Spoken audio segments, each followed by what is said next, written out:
सुख की थोड़ी सी छांव अगर कभी जीवन में आई तो फिर से दुख आ जाता है। जीवन के इस सफर में दुख और सुख का ये आना और जाना इस संसार का नियम है। इस दुनिया के दो पहलू है, यहाँ सुख भी है और यहाँ दुख भी है। यहाँ अच्छे लोग भी हैं और यहाँ खराब लोग भी हैं। अच्छाई और खराबी का, सुख और दुख का, लाभ और हानि का, जीवन और मरण का, दिन और रात का, यहाँ पर दो पहलू बनाए गए। यहाँ पर आपको हमको जो जीवन मिला है ये दोनों रहेंगे। ये दोनों में से एक अगर निकल जाए तो एक का कोई महत्व नहीं है। अच्छा ये बताओ, अगर रात ना हो तो बोलो दिन क्या कोई महिमा है? सूरज का कोई कदर करेगा, और अगर दिन ना हो तो रात की कोई कीमत नहीं। हे प्यारे भाइयों बहनों, ऐसे अगर दुख ना हो तो सुख की कोई कदर नहीं है, और सुख ना हो तो दुख का कोई डर नहीं है। ये मालिक ने ये संसार को दो पहलुओं में क्यों बांटा कि ताकि आप सुख और दुख के इस संसार में और अपने लिए कुछ जुटा सको, कुछ कमा सको। सुख और दुख का अनुभव निकाल करके आप अपनी आत्मा को इस संसार के चक्रव्यूह से बचाकर निकालने की कभी कोशिश करो। आपके अंदर में ये इच्छा जागे कि नहीं, सुख जीवन के लिए जरूरी है। हे प्यारे भाइयों बहनों, हर कोई इस संसार में सुख खोजता है लेकिन सुख मिलता नहीं है।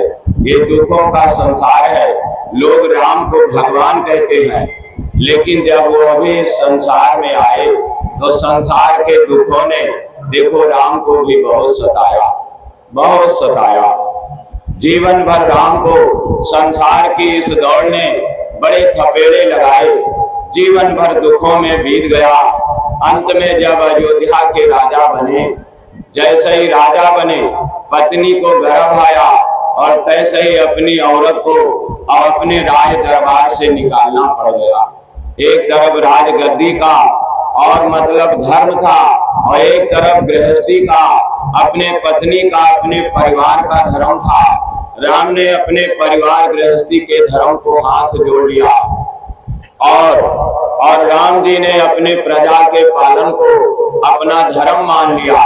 अपनी प्यारी पत्नी को गर्भवती अवस्था में अपने घर से निकाल करके और प्रजा के मन को शांत करने के लिए, प्रजा के लिए, उन्होंने प्रजा के संस्कारों के लिए, क्योंकि प्रजा के लोगों ने राम से कहा, हे राम, आपकी सीता रावण के घर कितने महीने रही और लौट कर लाए आप उसको अपनी रानी बना लिया।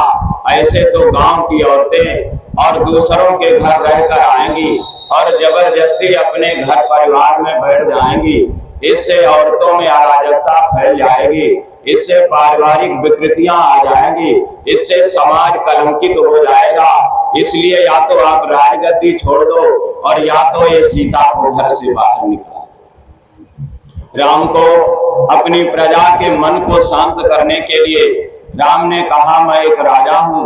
अपनी पत्नी से निवेदन किया कि भाई मैं मेरे राजा का धर्म पूरा करना चाहता हूँ।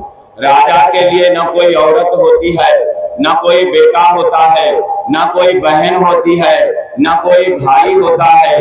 राजा के लिए तो उसकी प्रजा ही सब कुछ होती है। इसलिए हे देवी, आज मेरा राजधर्म मुझसे निवेदन कर रहा है कि आप परिवार के धर्म से अधिक आप राज के धर्म को मान दे दो। हे प्यारे भाइयों बहनों, पति पत्नी के बीच समझौता हो गया।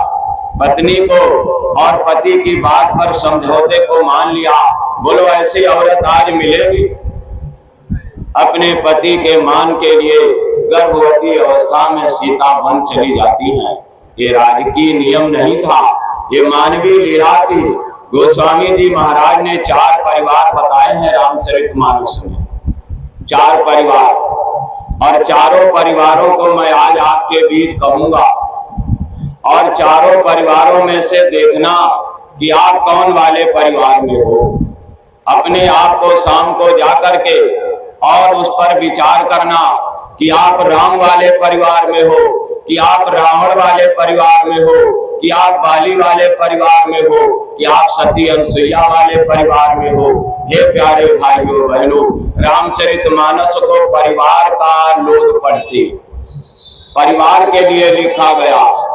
किताब ये नहीं बनाई गई कि ढोल बजा के गाना गाओ और गाना गा करके पढ़ करके खत्म कर दो। ये रामचरितमानस गोस्वामी जी महाराज ने इसको लिखने के लिए बहुत साधना किया, बहुत साधना किया। बालेपन में जब जन्म लिया तो इनके सब दांत जामे थे। 12 महीना पर पैदा हुए और बच्चे 9 महीना पर पैदा होते। गोस्वामी जी महाराज और 12 महीना पे पैदा हुए और इनके दांत जामे हुए थे, जैसे पैदा हुए जैसे राम राम बोले, इसलिए इनका नाम राम बोला पड़ गया। लेकिन पैदा होते ही और इनकी अम्मा मर गई, माता का निधन हो गया। तो लोगों ने कहा बड़ा अशुभ बच्चा है, मूल नक्षत्र में आया है, ये बड़ा अशुभ है। और जब इनका निकासन हुआ और निकासन के दिन इनके पिता की मौत हो गई, तो इनका परिवार बड़ा था।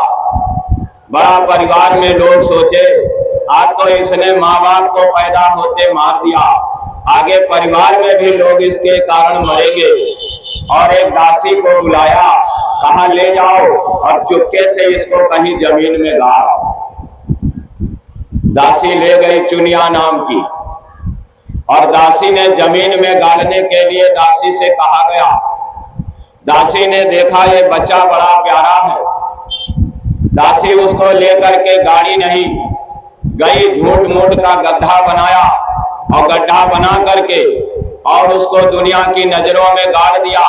लेकिन जैसे ही घर के लोग आए और लौट करके गई, उसको उठाया और अपने घर में उसका पालन पोषण किया, पाल पोष करके। और गोस्वामी जी महाराज को और दासी ने और गुरु नरहरि दास के यहाँ और उस बच्चे को पढ़ने के लिए भेज दिया। बच्चे का जब पढ़ने के लिए नाम लिखाया तो गुरु महाराज ने पूछा कि भाई इस बच्चे के माता पिता कौन है? तो कहा माता तो मेरा नाम अपना बता दिया। कहा पिता का नाम? तो कहा तू तो दासी है। बाप कौन है इसका? तो कहा मैं झूठ नहीं बोलूंगी गुरु महाराज, इसको हमको दिया गया था कि जमीन में गाड़ दो। जन्म लेते ही मां मर गई और निकासन के दिन पिता मर गया। परिवार वालों ने अपने मरने के डर से और ये देखो इसको अपने घर से निकाल दिया और कहा कि इसको जमीन में गाड़ो। मैंने जमीन में नहीं गाड़ा, मैंने इसको पाल लिया। ये फला आदमी का बेटा है, कानकुब्ज ब्राह्मण है और उनका बड़ा अच्छा रियासत है, बड़े धनवान बड़े संपन्न है, ये उन्हीं का बच्चा है। तो नाम लिखाया इनके पिता का। धीरे धीरे बच्चा वहां पढ़ा।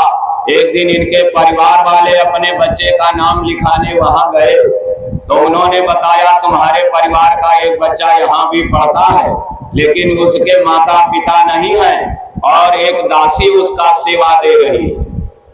तो कहा कौन है? तो कहा ये। कहा ये बच्चा बड़ा हो गया? कहा